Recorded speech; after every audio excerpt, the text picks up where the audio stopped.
자, 잠깐만요. 저 11페이지, 12페이지 한번 잠깐 넘겨볼까요? 12페이지가 부등호가 하나 저기 잘못 나온 게 있어요. 그 12페이지 25분에 동그라미 디귿 해설에 보면요. 수요곡선의 기울기가 0.6이고 공곡선의 기울기가 1.2니까 이렇게 돼야 되는데 이렇게 잘못 나왔어. 이건 그냥 오타에 이렇게 고쳐놓으세요. 이렇게 나머지 내용은 다 맞고요. 내용은 맞고 크기만. 네. 자, 다음 이제 34번 문제 풀어볼게요. 딱 봐도 좀 마음에 들어요. 2kg, 3kg, 키로 수가 작아. 자, 17페이지 34번 문제.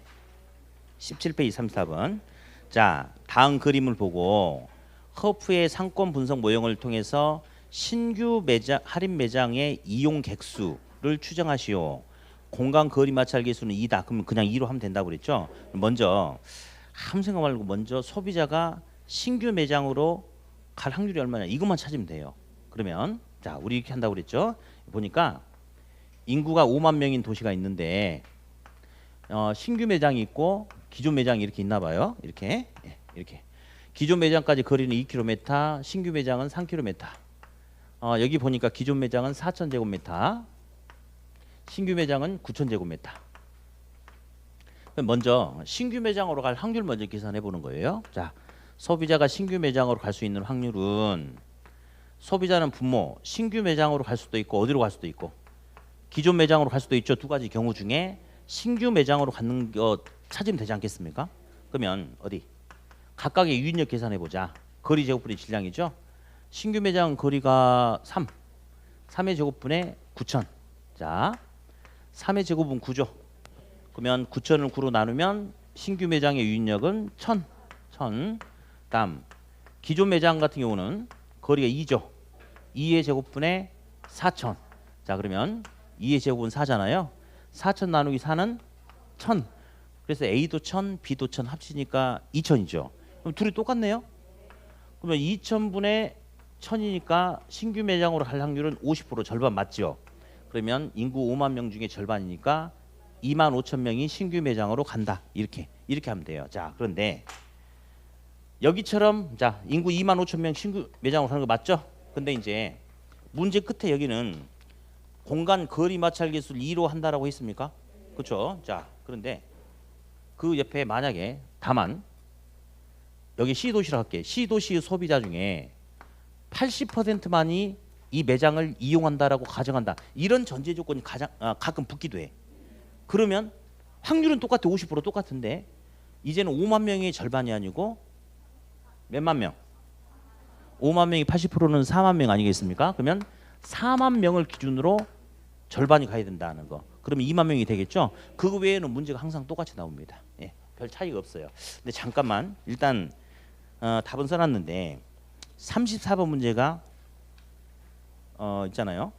그 보니까 공간 거리 마찰 계수를 2로 가정한다로 나왔죠. 그렇죠?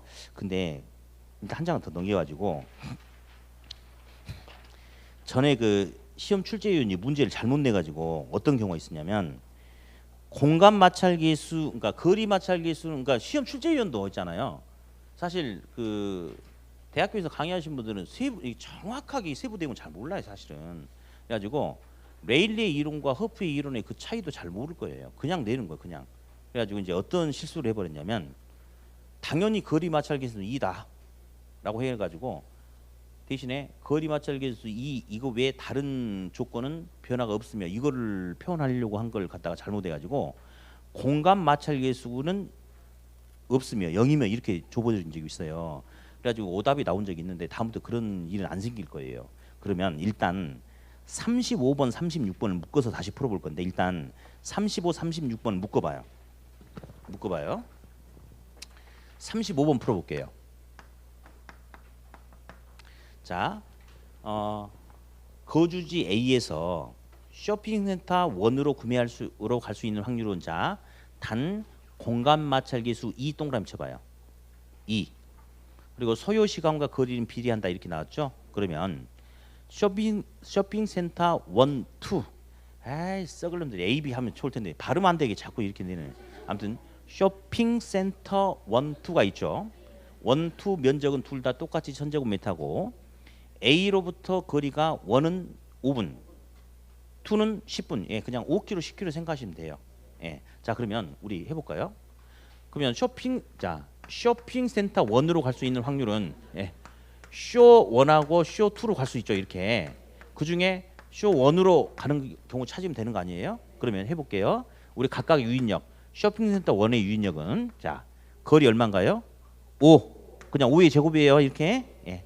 다음 매장 면적은 1000. 자 5의 제곱은 25입니다. 그러면 1000 나누기 25는 얼마일까요? 40이에요. 다음 쇼핑센터 2는 거리가 얼마? 10. 10의 제곱. 다음에 매장 면적은 똑같이 1000이죠. 자 10의 제곱은 100이잖아요. 1000 나누기 100은 10. 자 그러면 쇼핑센터 1 40, 10 하니까 둘이 50이죠. 50분에 쇼핑센터 1은 40이니까 여기로 갈 확률이 80% 되겠습니까? 맞죠? 답은 80%예요. 80%. 네. 자, 그러면 이제 전체 소비자가 1000명이 있대. 아, 저걸 하나 써놓으세요. 35번 옆에다가 전체 소비자는 1000명 이렇게 하나 써놓으세요. 전체 소비자 몇 명? 1000명. 그러면 그 중에 80%가 쇼핑센터 1으로 간다고 그랬으니까 쇼핑센터 1으로 구매하려고 할 수 있는 사람은 당연히 800명이겠죠. 자, 문제가 항상 똑같아요. 근데 저는 이제 한 번쯤은 이런 문제가 나올 수 있다고 봐요. 자, 시험 출제위원이 공간 마찰 계수가 없으며라고 잘못 줘버렸죠.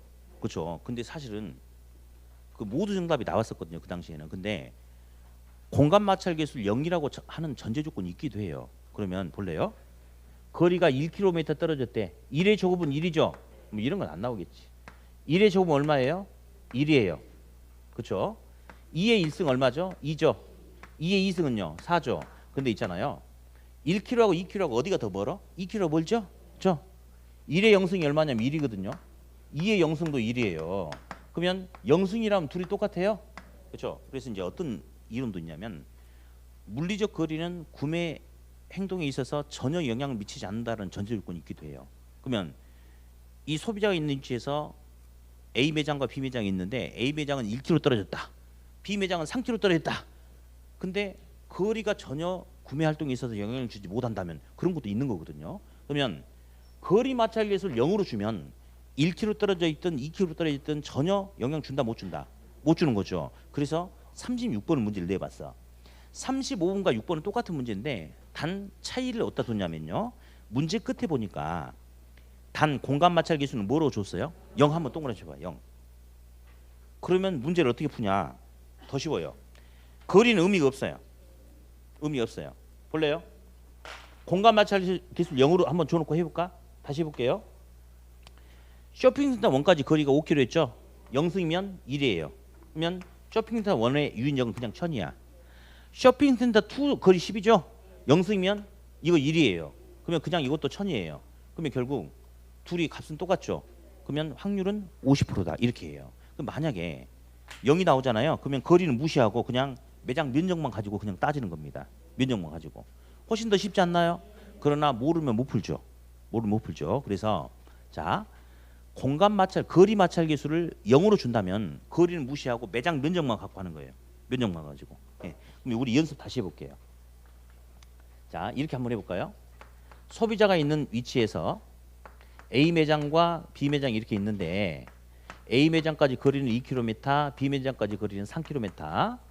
A 매장의 면적은 800제곱미터. 800제곱미터. B 매장의 이게 400제곱미터 할까요? 그래가 여기 900제곱미터 넣고 자, 여기는 뭐 400제곱미터 이렇게 넣어 놓읍시다. 그냥 합시다. 예.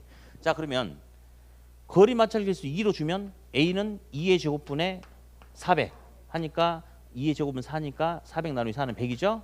자, B는 3의 제곱분의 900이니까 100 이렇게 되겠습니까? 그렇죠? 예. 그러면 확률이 반반 50%죠? 근데 만약에 공간 마찰 계수, 거리 마찰 계수가 0이라면 거리는 무시하고 A 값 400, B 값 900.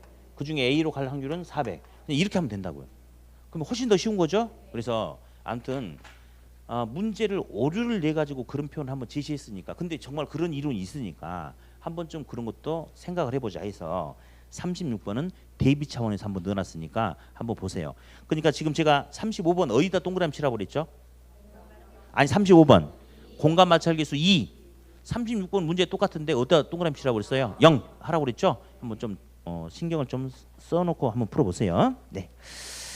자, 다음 이제 나머지 문제는 다 똑같아요. 그리고 허프든 레일리든 다 똑같습니다. 문제 푸는 방식이.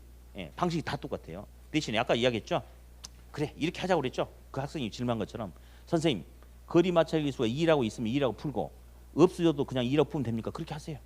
대신에 레일리하고 허프하고 이름만 다르고 풀어가는 방식은 똑같습니다. 똑같아요. 네. 그러면서 이제 40번, 41번 한번 풀어볼 거예요.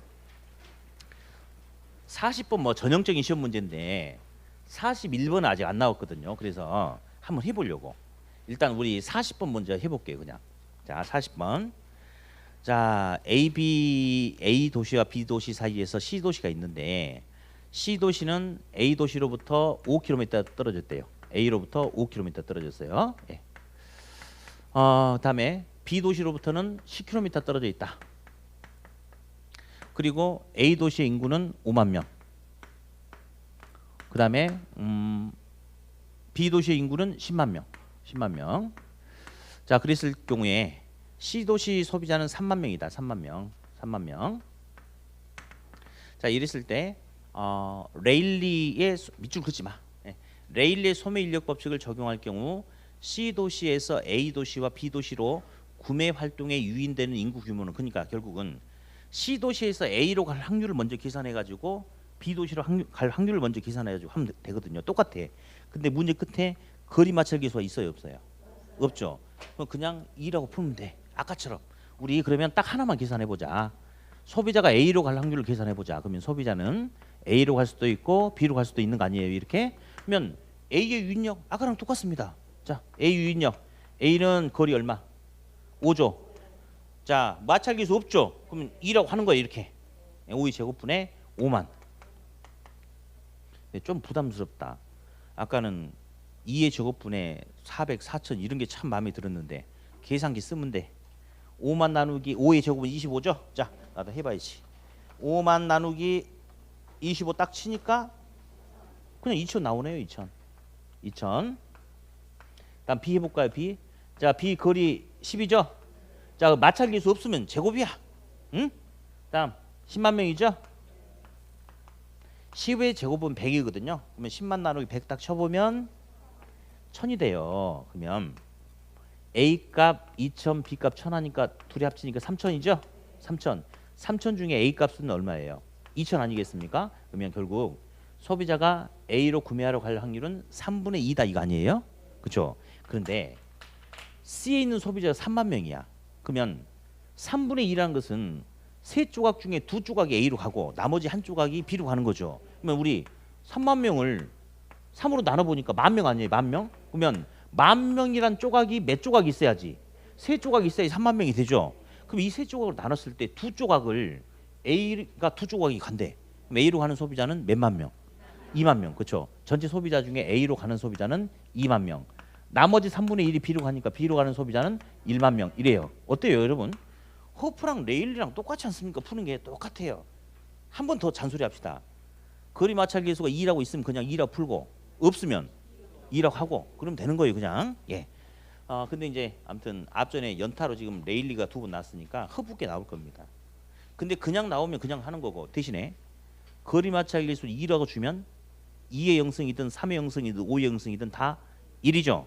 그래서 마찰 계수를 0으로 주잖아요. 그러면 거리 빼고 그냥 크기만 가지고 그냥 끝낼 수 있다는 거. 그렇게. 자, 그럼 이제 여기서 잠깐 스톱.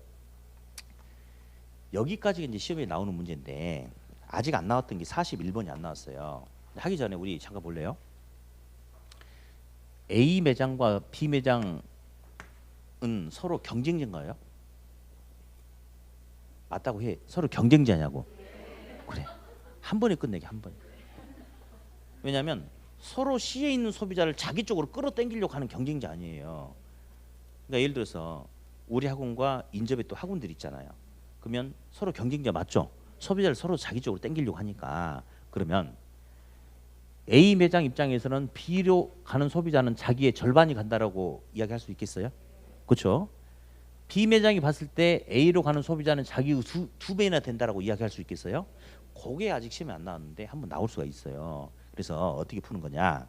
자, A 도시, B 도시 똑같아요. 예, 사이에 위치하고 있는 C 도시 어쩌고 저쩌고 해가지고 세 번째 줄 레일리의 소매인력 법칙을 적용할 경우, 자 밑줄 A 도시에 대한 B 도시로 A 도시에 대한 B 도시로의 구매 지향 비율을 구하시오. 자, 이 말은 자 여러분 있잖아요. 뭐뭐를 기준으로 뭐뭐에 대한 뭐뭐 단위당 분수는 있잖아요. 분수. 예, 분수는 분모를 기준으로 분자의 값이에요. 분모 단위당 분모에 대한 분자의 값이거든요. 그러니까 이 말은 결국 A가 기준이 됐을 때 A로 가는 소비자 A 매장이 봤을 때 자기를 기준으로 봤을 때 경쟁자인 B 매장으로 가는 소비자는 자기의 절반이 간다. 지금 그거 물어보고 있는 거예요. 이런 문장이 나오면 문장을 분수로 싹 바꿔놓으세요. 그러면 돼요. 뭐뭐의 대안이 분모죠? 그러면 A분의 B입니까? 했죠? 그래놓고 아까 유인력 계산해봤잖아요. 그럼 A 값 2000, B 값 1000. 그럼 2000분의 1000은 0.5입니까? 그러면 A가 봤을 때 경쟁자인 B로 가는 소비자는 자기 절반이 간다. 이렇게 물어보는 게 있어요. 안 나왔지만 그래도 한 번쯤 준비해놓고 가야 돼요. 특별하게 어려운 게 없으니까. 그럼 다시 해볼까요? 그러면 A, B를 바꿔볼까요? B 도시에 대한 A 도시로 한번 해보게요. 그러면 B가 봤을 때는 A로 가는 소비자는 자기의 2배 가는 거죠 지금. 그렇죠? 그러면 어디? B 도시에 대한 A 도시로 구매 지향 비율. 그러면 뭐분의 뭡니까? B분의 A가 되겠죠? 아까 우리 B 값은 1000이었죠? 유인력 해보니까 A 값은 2000이었죠? 얼마? 2 이렇게. 그래서 아무튼 이것도 한 번쯤은 알아둘 필요가 있겠다. 문장을 그러니까 A 도시에 대한 B 도시로 이렇게 서로 경쟁 관계 있는 이 둘 사이에서 그렇게 표현이 나오면 문장을 분수로만 바꿔가지고 아까 유인력 계산한 거 집어넣어주면 된다는 거. 그렇게 한번 해보세요. 네. 자 이제 나머지 똑같은데 43번 문제 똑같거든요. 근데 한번 해볼게. 43번 한번 해보게요. 26회 때 이 문제 나와가지고 학생들 되게 힘들어했어요. 한번 해볼게요. 문제 풀이는 똑같은데 해보자고요. 자 레일리에 이제 했을 때 가로 안에 들어갈 거 보니까 인구 10,000명인 A시와 5,000명인 B시가 있다.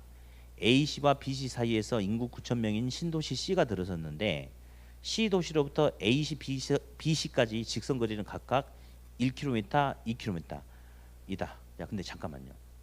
직선 거리란 말이 왜 있냐면요. 이거 레일리 거죠.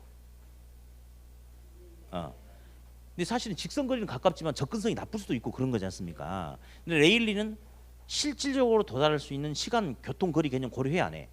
무조건 물리적 거리만 따지는 거예요. 그래서 직선 거리란 말이 나왔는데 뭐 문제 푸는 데는 의미가 없고요. 자, 그랬을 때 C 신도시 C의 인구 중에 B 구매자는 없고 A, B, C에서만 구매 활동을 한다라고 가정했을 때 C 인구 중에서 A, C로 이윤되는 인구 규모는 몇 명, B로는 몇 명 물어봤죠? 자, 그럼 한번 가볼까요?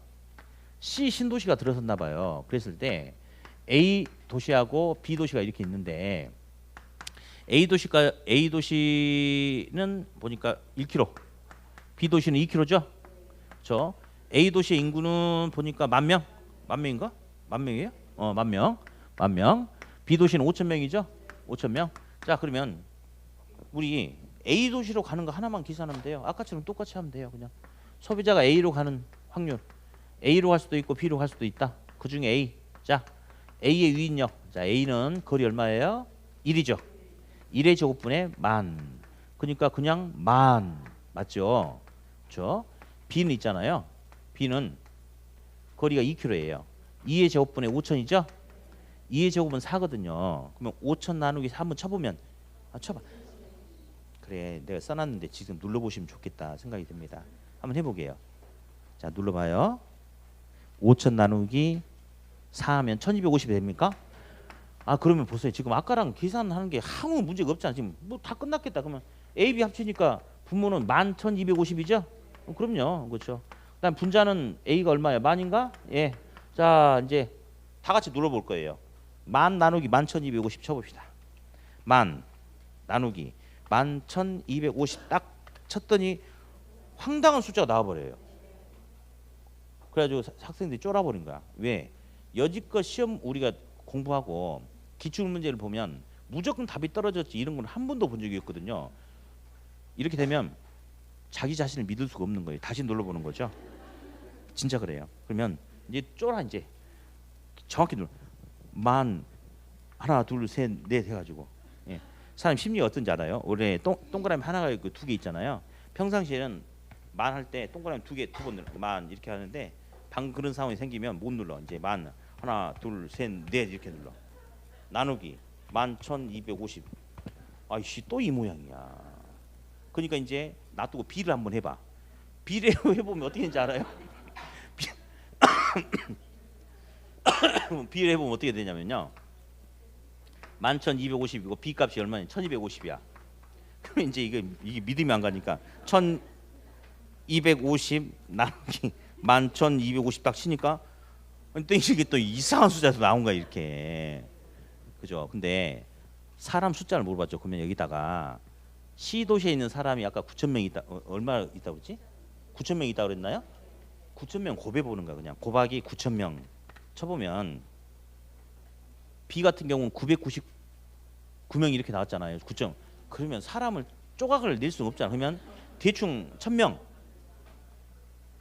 A는 아까 0.888 이렇게 나왔죠. 거기다 9,000 곱해 보면 대충 7,999점 몇 명 이렇게 나올 거 아니에요. 그러면 딱 그 근사치 갖다 써주면 되겠죠. 근사치를. 그래서 A는 8,000명, B는 1,000명인데 아무튼 시험장에 가보면 학생들은 모든 게 다 약자예요. 약자. 예. 불안한 존재거든요. 그러니까 자기 스스로를 믿지 못해. 그래서 아무튼 이것 때문에 이렇게 시간 뺏기고 쫄아버렸던 그런 유형의 문제가 있었습니다. 과감하게 하세요. 어차피 여러분들 학교 다닐 때도 그다지 공부 잘하시진 않았죠? 학교 다닐 때 공부 잘하는 사람 손 들어봐. 별로 없을 거 아니에요. 뭐 그때도 공부 못했으면 지금도 그다지 공부 잘하는 상태가 아니야. 불완전한 존재야. 그러면 그리고 하다 보면 뭔가 딱 막히고 그러면 대충 그 비슷한 값 찍고 뭐 그냥 넘어가고 뭐 그렇게 해야지. 예. 아무튼 되게 안 좋았던 스타일의 문제가 이 문제 있다. 그렇게. 네. 자 이렇게 넘기고 이제 45번 넘겨보세요. 45번 24페이지에 45번 문제가 있는데요. 이제 항상 이 기출문제 분석이 되게 좀 중요한 것 같아요. 흐름 분석이. 예. 그래서 이제 보니까 아무튼 레일리가 두 판 나왔으니까 허프가 나오든지 아니면 상권의 경계를 이렇게 물어볼 가능성이 충분히 있다 이거죠. 그러면 상권의 경계는 1대 루트 했던 거 기억나시죠? 자 그러면 이제 그 기출 문제가 어떻게 나왔냐면 A 매장이 있고 B 매장이 이렇게 있는데 전체 거리가 8km예요. 근데 A 매장의 면적은 1,000제곱미터고 B 매장의 면적은 9,000제곱미터예요. 그랬을 때 상권의 경계는 이게 작은 거잖아요. 작은 A로부터 몇 킬로미터 떨어져 있겠는가 그거 물어보는 건데 여기다 쓴 대로 하지 이제 무조건 1대 루트 하자고 그랬어요. 1대 루트. 그러면 상권의 경계 관련된 문제가 나오면 무조건 1대 루트 먼저 하자고 그랬죠. 루트는 밑에는 작은 거 위에는 큰 거잖아요. 1,000과 9,000 중에 작은 것은 1,000이죠. 큰 것은 9,000이죠. 그러면 작은 것이 1이면 큰 것은 루트거든요. 그러면 1,000분의 9,000은 루트 9 아닌가요? 루트 9는 얼마예요? 3이죠. 그러면 1대 몇 배다? 1대 3배다. 그냥 이렇게. 그러면 전체 거리가 8km죠. 그럼 1대 3으로 가려겠다는 것은 한 조각, 세 조각을 가져가니까 전체 네 조각이죠. 그럼 8km 나누기 4는 2km입니까? 그러면 이 말은 결국 2km를 몇 조각을 만들어야지. 네 조각을 만들면 8이 된다 이 말이잖아요. 그러면 네 조각 나눴죠. 그 중에 한 조각은 A가 가져가. 나머지는 B가 가져가. 그러니까 A로부터 상권의 경계는 얼마예요? 2km다. 그냥 이렇게 하면 된다고 그랬어요. 자, 그런데 요거 가지고 얼마든지 문제를 다양하게 만들어낼 수 있거든요. 그러면 어디 이제 47번 한번 해볼까? 아니 이제 46번 먼저 해볼까요? 그러면 자, 이 46번을 보니까 A 매장이 1,000제곱미터죠. B 매장은 4,000제곱미터입니까? 그렇죠? 예. 그랬는데 전체 거리가 몇 킬로예요? 안 나왔어? 안 나왔네. 대신에 작은 A로부터는 거리가 몇 킬로? 아니요, 여기 안 나왔죠. 안 나왔고 큰 B로부터 몇 킬로 나왔어요? 4km 나왔죠. 자, 그랬을 때 요게 몇 킬로냐 요걸 물어볼 수도 있어요. 근데 우리 기본서에 있는 공식대로 풀면 안 돼요. 그러니까 그래서 무조건 상권의 경계 나오면 일단은 무조건 1대 루트 갖다 들이비는 거예요. 한번 해봅시다. 1대 루트. 그리고 이제 나중에 눈치 있는 사람은 어차피 루트 1은 나올 수가 없어요. 왜 루트 1이 나올 수 없는지 알아요? 1000분의 1000 하면 1이죠. 그럼 두 매장이 똑같죠. 그게 루트 1이거든. 그러면 딱 정중앙이 답이거든. 그런 거 낼 수가 없지. 루트 2, 3도 못 나오죠. 답이 안 떨어져. 루트 4 아니면 루트 9만 나온다고. 그러면 이게 1000이면 이게 4000이면 루트 4구나. 그래서 2구나. 뭐 이렇게 금방 할 수 있어요. 예, 사실은. 아무튼 가봅시다. 그러면 요게 1000이고 이게 4000이니까 루트 4죠. 루트 4는 얼마예요? 2죠. 그러면 작은 걸 기준으로 1이면 큰 걸 기준으로 2배래. 이게 2이고 이게 1이래. 근데 이게 4면 이게 절반이니까 얼마예요? 2kg죠. 그냥 바로 찍어낼 수 있죠. 바로. 다음 47번도 해보면 47번은 또 뭘 물어보냐면요. 보니까 A 매장은 1000제곱미터하고 B 매장은 면적을 안 알려준 거야. 이렇게 집까지 안 알려주면 이게 1000이면 뭐 4000 아니면 9000이지 집까지 게 뭐 뻔할 뻔짜지 뭐. 아무튼 그래. 근데 보니까요. A로부터 거리가 3km라고 줬어요. 그렇죠? 근데 B로부터 거리는 6km라고 줬죠. 그렇죠? 예. 그러면 9km? 9km 알았어. 화내지 마세요. 9km 줬죠? 그럼 이제 1대 루트한데 하기 전에 1대 루트를 하려고 그랬더니 루트가 모르는 거야 이제. 이건 1000인데 이걸 모르니까. 근데 3대 9는 1대 3 아니야? 그렇죠? 그러면 이게 1이고 이게 3이 되려면 루트 9가 만들어져야 되는 거 아니에요. 그렇죠? 그러면 여기는 얼마 되겠어? 9000이 되겠죠? 그냥 그런 식으로 가는 거예요. 그렇게 풀면 어떻게 여기서 응용을 하든지 어떤 문제든지 다 잡아낼 수 있어요. 그러니까 상권의 경계 나오면 무조건 뭐 해라? 1대 루트 하면 돼. 1대 루트. 근데 한 번 더 연습해 봐야지. 그럼 이렇게 한번 해보자. 여기 3kg인데 여기 6kg야. 벌써 딱 보자마자 1대 몇 배인지 알죠? 근데 그러면 이렇게 한번 해볼까요? 그러면 A 매장 면적이 500제곱미터다. 그러면 B 매장 면적은 얼마냐?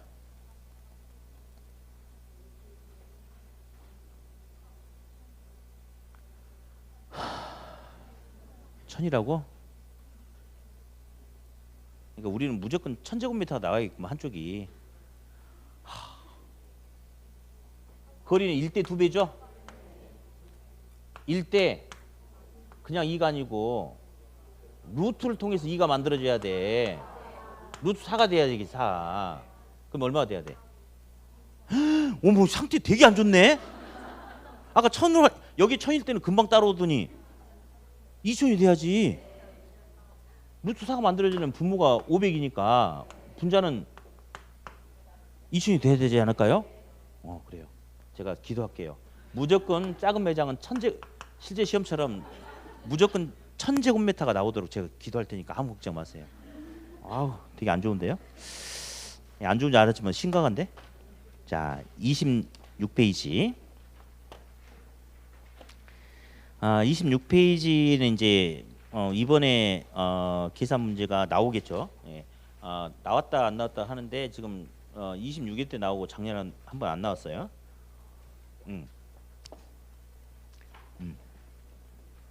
엊그저께 배워서 다 기억하고 있을 것 같아. 원금 균등, 원리금 균등. 그래요. 외면에도 다 기억할 거라고 믿어요. 자 이제 저당에서 하는 방법이 있는데 우리 원금 균등, 원리금 균등 아시죠?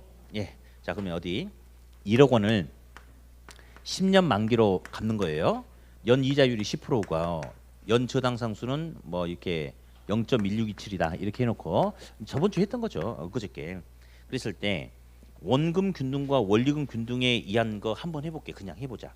우리 수업에 했던 그대로. 먼저 첫 번째 원금 균등은 원금을 균등하게 갚는 거죠. 그러면 원금도 갚고 뭣도 갚아요? 이자도 갚고 원리금도 갚고 이렇지 않습니까? 이렇게. 그럼 어디 1년에 한 번씩 갚으니까 1억 원을 10번으로 나누면 원금은 1회차 때도 1000만 원, 2회차 때도 얼마? 1000만 원, 3회차 때도 1000만 원, 10회차 때도 얼마? 1000만 원. 그래서 처음부터 끝까지 원금은 계속해서 1000만 원씩 갚는다. 이게 원금 균등 분할 상환 방식 맞죠? 그렇죠? 자, 근데 이자는 맨 처음에는 1억 전체 이자 10%니까 이자 1,000만 원이에요. 원리금 합치니까 2천이었죠? 그렇죠? 예. 근데 두 번째에는 작년에 원금 1,000만 원 갚았으니까 부채가 9천 원 줄었으니까 10%니까 900만 원. 그래서 1,900만 원. 그런 식으로 해가지고 이자는 점점 줄어들고 원리금도 줄어들고 기억나시죠? 그렇죠?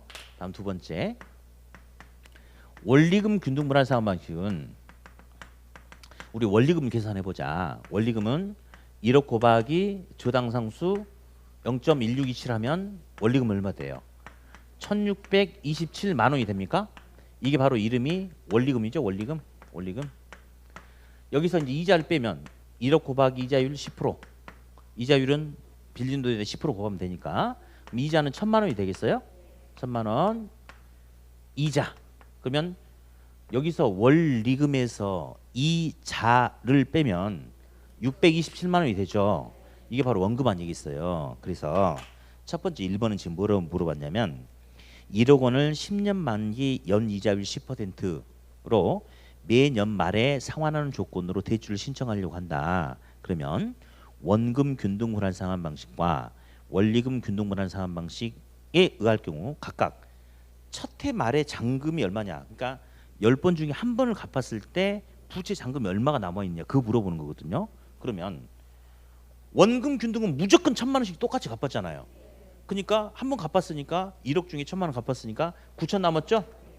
다음 얘 1회차 때 처음부터 끝까지 계속해서 원리금 1,627 갚는데 그중에 이자가 1,000만 원이고 원금으로 갚은 돈이 627이잖아요. 그러니까 원래 1억 중에서 원금 627만 원 상환했으니까 부채 잔금은 빼면 얼마 돼? 9천 373만 원이 되겠어요? 이렇게. 그래서 일단 답은 1번이 정답이 되겠죠? 그렇죠? 다음. 자, 이제 90번 문제 한번 풀어보는데요. 90번은 시험 한 번 나왔는데요. 또 내주면 참 좋겠어요, 사실은. 근데 시험 출제하기도 좀 머뭇거릴 수가 있는 게 전혀 응용이 안 돼요. 무조건 똑같이만 내릴 수밖에 없거든요. 그래서 좀 회피하는 경향이 좀 있는 것 같아요. 일단 볼게요. 자, 가격이 10억 원인 아파트를 구입하기 위해서 3억 원을 대출 받았다. 예. 요즘은 이런 문제도 안 나오겠죠. 투기를 조장하는 문제니까. 예. 서민들 정서상 안 맞는 문제. 가격 10억짜리니까. 아무튼 그래요. 근데 대출 이자율은 연 7%이며 20년간 원리금 균등분할 상환 방식으로 매년 상환하기로 하였다. 첫 해에 상환해야 될 원금이 얼마냐? 그러면 그냥 원리금에서 이자만 빼면 되는 거 아닌가요? 원금만 물어봤으니까. 아까 풀어봤던 이 논리하고 그냥 똑같아. 100%. 그럼 우리 원리금 계산해 볼까? 빌린 돈 3억이잖아요. 거기다 원리금 알아보려면 저당 상수 곱하면 되죠? 0.094393을 얼른 직접 눌러보세요. 직접 해보세요.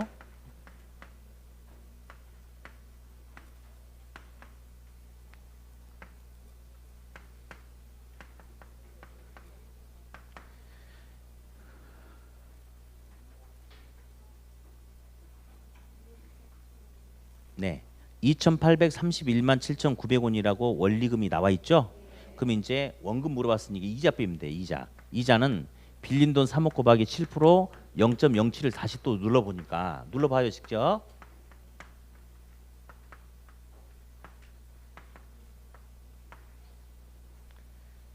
(2,100만 원의 이자가 됐죠. 그럼 원리금 2,831만 7,900원에서 2,100만 원 빼니까 나머지 731만 7,900원 있죠. 그게 바로 원금이에요. 그러니까 문제 풀어가는 논리가 항상 똑같아요. 그러니까 또 내주면 참 고맙겠어요. 근데 한번 내줄 법도 하는데 되게 안 내줍니다. 한 번 내주고 지금 안 나왔거든요. 근데 아무튼 이번에는 이 관련된 문제가 저놈이 원금 균등 관련된 놈이 나오든 원리금 균등 관련된 놈이 나오든 나올 거거든요. 이번에 작년에 한 번 쉬었으니까. 근데 제발 이거 한 번 더 내줬으면 좋겠어요. 그죠? 근데 이건 내도 틀릴 사람들이 있을 수도 있겠죠. 예, 그래요. 그럼 우리 학생들은 다 맞출 거예요. 다음 91번 틀린 거 답 2개 있는데, 자 먼저 이제 표를 잠깐 보니까요. 그 저당 지불액이 바로 원리금이거든요. 근데 1년 차부터 10년 차까지 원리금이 똑같습니까? 딱 봐도 무슨 상환 방식이야? 원리금 균등 분할 상환 방식은요. 대출 초기부터 만기까지 계속해서 1627 다 똑같아. 그러니까 원리금 균등 분할 상환 방식인데 첫 해는 1627 중에 1000만 원이 무려 이자야.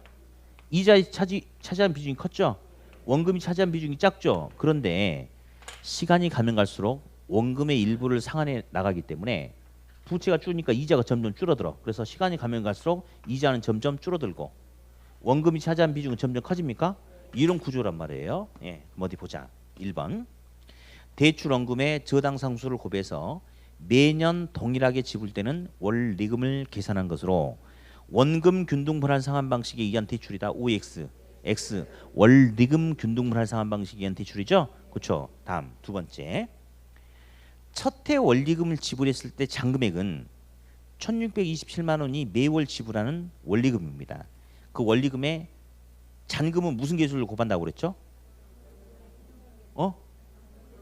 닥치고 암기 기억 안 나요? 잔금은 연금의 현가 계수를 이용해서 구한다. 그러겠죠? 2번은 제가 설명해 줄 수 있는데 설명해 주면 오히려 머리만 아파져요. 안 해줄 거예요. 잔금 알아볼 때는 무조건 뭘 이용한다? 연금의 현가 계수를 이용한다. 끝. 3번 이자 지급분이 보니까요. 1937하고 점점 줄어듭니까? 그렇죠. 그래서 3번 이자 지급분이 점점 감소하는 것은 대출 계약 이후 시간이 흐를수록 잔금의 크기가 감소하기 때문이다. 맞죠? 그렇죠. 예, 그래요. 저희 손희철님한테 되게 감사한 게 있어요. 제가 이제 서울 살 때 이제 손희철님이 의료회사 다니는데 공인중개사를 2년을 걸쳐서 합격을 했어요. 이제 직장 다니면서 이렇게 1차도 좀 늦게 공부를 했어. 근데 이제 회계 담당하는 일이라 좀 그런 감각이 있어가지고 한 7월 달 정도부터 공부해가지고 1차 합격하고 그 다음에 이제 2차도 이게 틈틈이 해서 합격하고 했는데 뭐 써먹지는 않고 있지만 근데 이제 에피소드가 있었던 게 시험과는 무관해요. 예. 근데 공부하는 도중에 이제 막 12시 넘어서도 좀 속이 없어요. 예. 소나리 같은 때려버리긴 때릴 수도 없고 말이야. 예. 그래가지고 12시 넘어도 막 전화해. 피곤해 죽겠는데. 그래가지고 막 물어봐. 근데 어떻게 하겠어 알려줘야지. 한 날은 이제 장모님 집에 이제 그래서 만났어요. 그래가지고 둘이 이제 술을 얼그하게 이제 먹고 나서 갑자기 원리금 균등하고 원금 균등했는데 제가 강의를 잘못하고 있다는 거예요. 근데 우리 동일한 조건이라면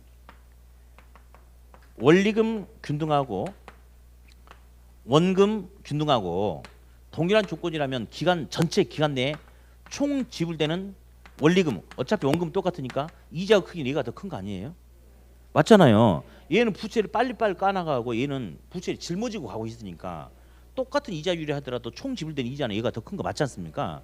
근데 저한테 말을 잘못하고 있대. 이게 더 큰데 학교는 강의하는 사람이 그것도 모르고 막 한다고 뭐 장모님 앞에서 그게 다른 둘이 있으면 괜찮겠는데 굉장히 너무너무 기분 나쁜 소리잖아요. 막 설명했어 내가 했는데도 술 취하면 자기 기를 막고 이야기하는 사람들 있죠. 자기 기 막고 이야기하는 거 막 하는 거야. 그리고 내가 잘못했다고 하면 웃으면서 막 하고 막 그런 거야. 와가지고 술이 확 깨버린 거야. 집에 와가지고 너무 화가 나가지고 요거를 정말 제가 다 일일이 그때 계산해서 만들어낸 표예요. 그래가지고 다 계산해가지고 새벽까지 해가지고 메일로 보냈어요. 그래가지고 다음날 전화했어. 형님 이거 봤냐 했더니 봤대. 할 말 없어 했더니 뭐 그런가 보네. 끝나버린 거야. 정말. 그래가지고 그때 그래가지고 집사람한테 되게 뭐라 했거든. 당분 절대 안 만든다고 그랬거든. 근데 끝나고 나니까 이때 또 써먹을 수가 있는 거야. 또 그때 만들어 놓은 게. 그래서 참 그냥 그랬어요. 예. 자, 다음 4번. 위에서 여기 이걸 상환 적용표라고 그래요. 근데 그 용어 가지고 오답 내진 않은데 뭐냐? 1년부터 10년까지 상환함에 따라서 그 안에서 원리금의 변화, 이자의 변화, 원금의 변화 이걸 쭉 보여주는 표를 그냥 상환 적용표로 합니다. 의미 없어요. 자, 위에서 제시된 상환 적용표를 분석할 경우에 최초 대출원금은 1억 원이다. 맞을까요? 틀릴까요? 어떻게 해서 맞다고 생각하세요? 언니 내가 틀린 거 2개 있다고 그랬잖아. 틀린 게 1번이니까 나머지 맞대. 어디 이거 한번 어떻게 해서 대출금이 1억 원일까? 자 1회차 때 그렇지 원금으로 갚은 돈이 627만 원이죠. 잔금이 9,373만 원이죠. 둘이 합치니까 1억 맞죠? 그렇죠? 또 다른 힌트가 하나 더 있는데 맞히면 좋겠다. 그렇지. 이자율이 10%인데 이자가 얼마예요? 1,000만 원. 그러면 당연히 빌린 돈은 얼마겠습니까? 1억이겠죠. 아무튼 최초에 빌린 돈은 1억이다. 맞죠? 5번. 동일한 조건이라면 대출 계약 이후에 일정한 시간이 지난 시점에서는 원금 균등분할 상환 방식보다 원리금 균등분할 상환 방식의 부채 잔금이 더 낮다? 아니지. 원금 균등이 빨리빨리 까나가는 거니까 원금 균등이 더 작고 원리금 균등은 부채 잔금이 더 많이 남아 있어야 되겠죠. 틀렸습니다. 그래서 답은 1번과 5번이 틀렸다. 그렇게. 자, 이제 계산 문제는 26번이 나올 가능성이 커요. 그대로. 아니 미안해. 93번. 미안해. 어휴, 막 무서워서. 자, 네, 93번이요. 아까 우리 원리금 균등에 의한 계산 문제 있죠. 요거는 항상 문제가 나와도 똑같이 나올 수밖에 없고 응용 자체가 없어요. 그래가지고 좀 내주면 좋겠는데 좀 가능성이 상대적으로 낮아. 그래도 뭔가 약간이라도 변화를 줄 수 있는 여지가 좀 있는 게 좀 출제하는 입장에서도 좀 더 수월한데 아무튼 그래요. 근데 이제 나온 다음에 93번이 나올 텐데 자 이제 그것도 다시 한번 봐야 돼요. 자 93번 문제 일단 볼게요. 주택을 구입하기 위해서 은행으로부터 2억 원을 대출 받았다. 다음과 같을 때 2회차, 10회차 뭐 상환해야 될 원금 물어봤죠? 일단 볼게요. 대출 금리는 고정금리고 연 이자율이 5%고 대출 기간 20년이다. 원리금 상환 조건은 원금 균등분할 상환 방식으로 1년에 한 번 단위, 연 단위로 매기 말에 갚는다. 그럼 우리 다른 거 놔두고 1회차 때 은행이 지불해야 될 원리금이 얼마인지 한번 찾아볼게요. 자, 그러면 한번 볼게요. 이제 원금도 갚고 이자도 갚고 원리금도 갚는 거 아니겠어요? 그렇죠. 그러면 1회차 때 원금 이자 한번 따져보게요. 자, 빌린 돈 2억입니까? 2억인데 20년인데 연 단위로 갚으니까 원금은 2억 나누고 20년 하면 되겠다. 원금 얼마죠? 그래, 원금은 1,000만 원. 1회차 때 원금 1,000만 원. 자, 스톱. 2회차 때 원금 얼마일까요? 계산 안 해봐도 되겠어요? 그래요. 10회차 때 원금은요? 1,000만 원. 마지막 20년차 때 원금도 1,000만 원. 왜 그래? 원금 균등분할 상환 방식이니까 처음부터 끝까지 은행이 지불하는 원금은 똑같다 이겁니다. 그래서 똑같아. 이자 1회차 때 이자 계산해 볼까? 이자는 대출금 곱하기 부채 잔금 곱하기 이자율 하면 되지 않나요? 그러면 빌린 부채가 일단 2천이니까 이자율 5%? 5%. 그럼 0.05 곱하면 얼마예요? 2억 곱하기 0.05 쳐보니까 1,000만 원이 되죠. 1,000만 원. 그러면 원리금은 2천만 원 되겠어요? 그래요. 이렇게. 자, 요게 전형적인 문제예요. 자, 이런 조건 하에서 1회차 때 은행이 지불해야 되는 원금이 얼마고 이자가 얼마고 원리금 얼마냐. 이게 전형적으로 물어보는 스타일이 문제거든요. 근데 처음으로 26회 때 제가 한번 나올 것 같다 했거든요. 근데 정확하게 나왔어요. 그 문제가. 2회차를 물어본 거예요. 2회차를. 26회 때. 그냥 해보자 그러면. 26회 거. 원금 똑같이 1,000만 원이죠. 근데 2회차 때는 작년에 원금 1,000만 원 갚았으니까 부채가 1억 9천 아닌가요? 1억 9천? 그럼 1억 9천 곱하기 0.05 쳐보자. 어디 쳐봐. 예. 어디 해보자. 1억 9천만 원 곱하기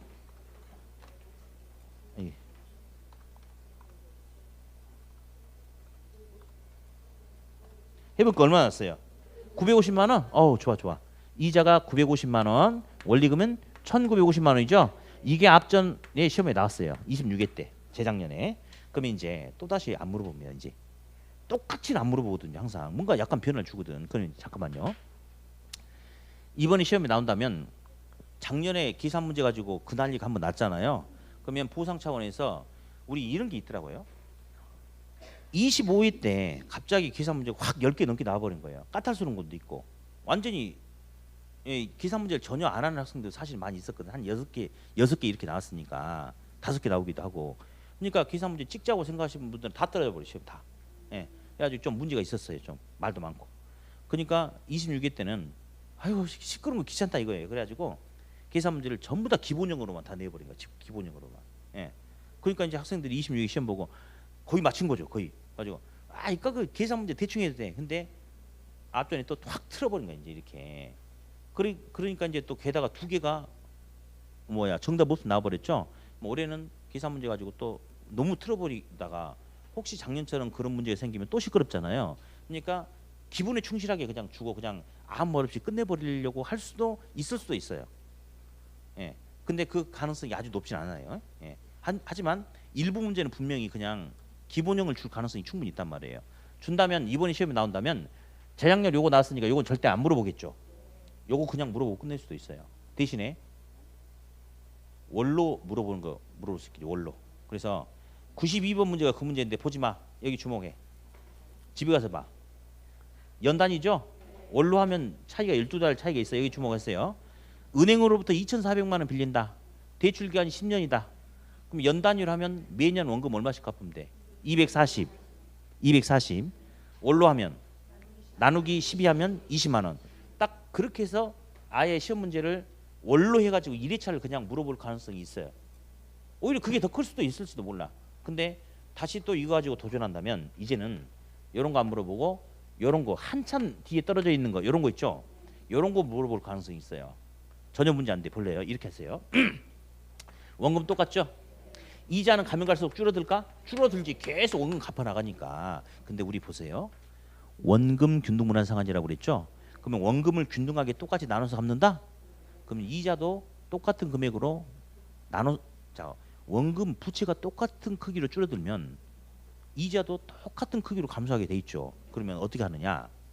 원금 한 번 갚을 때마다 감소하는 이자 크기를 잡아내는 거예요. 원금 1,000만 원씩 갚죠.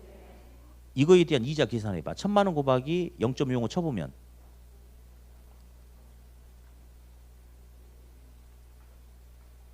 50만 원이죠. 그럼 이자는 1회차를 기준으로 매번 50만 원씩 계속 이렇게 줄어드는 거예요. 이렇게. 그럼 있잖아요. 10회 거 하면 10회치 원금은 똑같으니까 1,000만 원이죠. 이자는 이렇게 하면 돼. 1회차가 기준인데 한 번 지날 때마다 50만 원씩 줄거든. 그러면 1회차 기준이면 10회차는 몇 번 지났어요? 9번이라고. 9번. 그러면 한 번에 이자 50만 원씩 줄었으니까 9번은 얼마예요? 450만 원 줄었죠? 그러면 1,000만 원에서 450만 원 줄었으면 이자 550이죠? 그러면 1,550이다. 그냥 이렇게 하면 돼. 다시 해볼까? 13회차 때 원금 얼마예요? 원금은 똑같으니 1,000만 원이야. 13회는 몇 번 지났어? 13번 하지 마. 12번 지났어. 한 번 지날 때마다 이자 50씩 줄었죠? 12번이니까 얼마? 600 줄었죠? 원래 이자 1,000이었죠? 600 줄었으니까 얼마? 400. 예. 그래서 원리금은 1,400이다. 요걸 대비를 하셔야 돼요.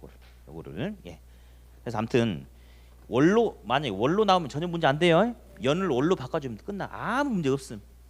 연으로 나오는데 연으로 나온다면 이런 거 물어볼 가능성이 있는데 전혀 문제가 안 된다. 그러면 어차피 원금 계산은 똑같은 거고 1회차 때 이자는 반드시 계산해 놔야 되고 이걸 중심으로 매번 원금 상환됨에 따라서 이자가 얼마씩 줄어드는지 그거 가지고 13이다. 그러면 1회 빼고 12번 지난 거고 15이다. 그러면 14번 지난 거고 그렇게 해서 이자를 그 횟수만큼 줄여주면 된다는 거. 그렇게 해서 풀면 돼요. 아무튼 이거는 작년 한 판 쉬었으니까 이번에 가능성이 높으니까 준비 잘 하셔야 돼요. 알았죠? 94번 문제가 작년에 툭 나왔는데요. 거의 못 풀었어요. 근데 사실은 공부했냐 안 했, 뭐 공부 여부를 떠나서 상식 그지 이제 시험장에서 상식이 안 통하지. 근데 사실은 이제 그 기본 문제인데 이거 있잖아요. 제가 한번 풀어줄 테니까 복습하려고 하지 말고 저런 거구나. 근데 시험장에 이게 떴을 때 이게 눈에 들어올 것 같아요? 안 들어와요. 근데 이제 한번 그래도 한번 해볼게요. 그냥 풀으라고 아니에요. 예, 딱 이제 풀어줄 테니까 이거 저런 거 안 해도 되겠다. 그렇게 생각하면 됩니다. 예. 자, 2년차 말에 대환이란 말이 있어요. 조기 상환을 하면 대출을 바꾸면 얼마만큼 이익이 생기냐 그 이익의 현재 가치 볼게요. 기존 대출금이 1억 원인데 연 금리가 4%래요. 만기가 10년이래요. 그리고 원금은 만기에 한꺼번에 갚고 매년 말에 이자만 갚기로 했대. 근데 이 대출을 갚으려면 조기상환 수수료가 1%가 나온대. 그럼 기존 대출을 갚으니까 1억 원의 조기상환 수수료는 100만 원이 나가는 거죠. 100만 원이 잃는 거야 지금 잃는 거. 조기상환함에 따라서. 두 번째, 신규 대출 조건은 대출 금액은 기존 대출 잔액의 대출의 잔액이래요. 그러니까 1억 하나도 안 갚았으니 이자만 갚고 2년 동안 이자 안 갚고 원금 안 갚았으니까 1억 그대로 남아 있어요. 이자율은 3%래요. 그러면 원래 4%였는데 3% 내니까 매년마다 얼마 이익이 생기는 거예요? 1%니까 1억이 1%는 얼마씩?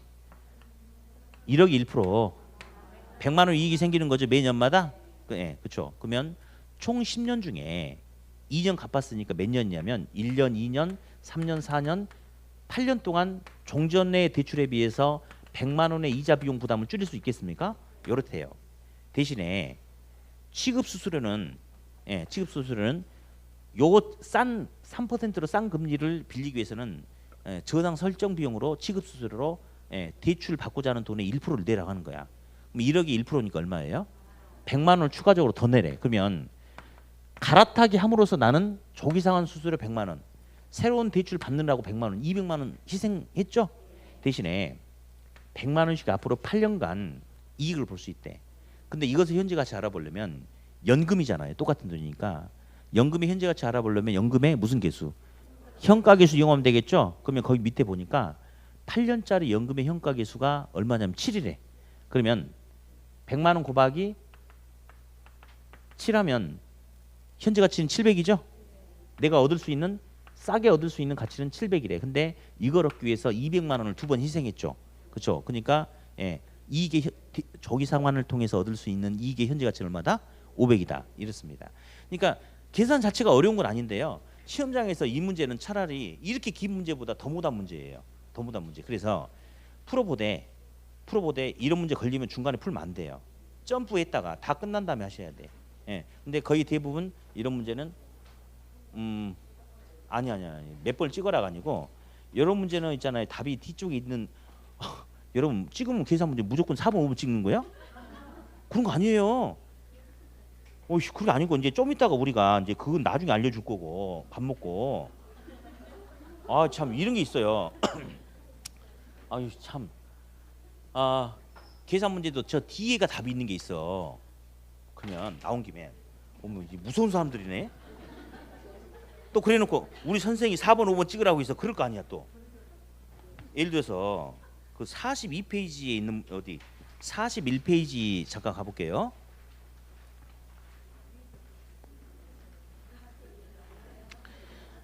저기 41페이지에 있는 문제 이런 거는 1번부터 41, 2, 3, 4 다 이건데 1번부터 5번까지 다 계산시키는 문제예요. 그럼 이런 것은 시간을 뺏어 먹어야 되니까 위쪽에 답을 주면 안 돼요. 그러니까 56번은 답이 몇 번이에요? 57번은? 58번은?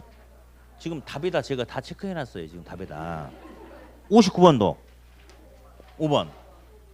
왜냐하면 이런 거는 시간을 뺏어 먹기 위한 문제니까 답을 위에서 준다는 거 말이 안 돼요. 밑에 있어요. 이렇게 이런 문제 이렇게 있어요. 근데 있잖아요.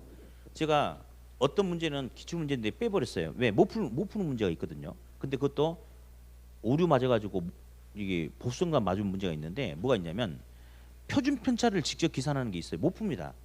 시험 상황에서는. 그건 답이 1번이었어요.